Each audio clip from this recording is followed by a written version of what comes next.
Hi කොහමද? පෞගේ video එක දැම්මට පස්සේ ගොඩක් අය මගෙන් අහන්න ගත්තා මොකද්ද මේ ඩුබායි වීසා කියන්නේ මොකද්ද මේ සාජා වීසා කියන්නේ කියලා. ඩුබායි වීසා එක આવොත් සාජා වලට යන්න බැරිද? සාජා වීසා එක આવොත් ඩුබායි වලට යන්න බැරිද? අබුඩාබි වල වගේ ජොබ් එකක් හම්බුනොත් අපි කොහොමද මාරු වෙන්නේ වගේ දේවල් ගැන අහන්න ගත්තා. ඒකයි මම මේ අද මේ වීඩියෝ එකකින් කතා කරන්න හිතුවේ ආයේ.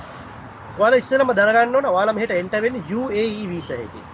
UAE වීසා කියලා කියන්නේ United Arab Emirates වීසා එකක්. United Arab Emirates කියන්නේ ස්ටේට්ස් 7ක් තියෙනවා. අබුඩාබි තමයි කැපිටල් එක. ඩුබායි, සාජා, අජ්මාන්, ෆුජේරා, රසල් කයිමා, උමල් කුයිට් කියන 7. ඔය ස්ටේට්ස් 7ත් එක තමයි United Arab Emirates හැදලා තියෙන්නේ. ඒ අතරින් වීසා ඉෂුව කරන ප්ලේසස් තියෙන තුනයි අබුඩාබි, සාජා, ඩුබායි කියලා කියන තුන. එතන මේ දවස්වල අබුඩාබි වලින් වීසා ඉෂුව වෙන්නේ නැහැ විසිට් වීසා. දැනට ඉෂුව වෙන්නේ ඩුබායි, සාජා කියලා කියන ස්ටේටස් දෙකෙන් විතරයි. ඒක තමයි අපි කියන්නේ ඩුබායි වීසා, සාජා වීසා කියලා.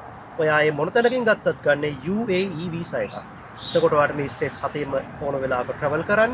ඒ වගේම ඔයාලට ජොබ් එකක් හම්බුනොත් ඒ ජොබ් වීසා එකට ට්‍රාන්ස්ෆර් වෙන්නත් මේ වීසා එකෙන් පුළුවන්. හැබැයි ඔයාලා දැනගෙන ඉන්න ඕන ඩුබායි වීසා එක තියෙන කන්ඩිෂන්ස් මොනවද? සාජා වීසා එක තියෙන කන්ඩිෂන්ස් මොනවද කියන එක ගැන ඔයාලා හරියට දැනගෙන ඉන්න ඕන.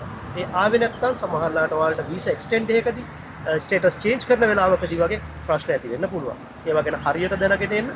අපිත් එක්ක ටච් එකේ ඉන්න ඕනම දෙයකට කතා කරන්න අපි ඔයාලට යන්න ඕන පාත් එක අපි ක්‍රියේට් කරලා දෙන්න.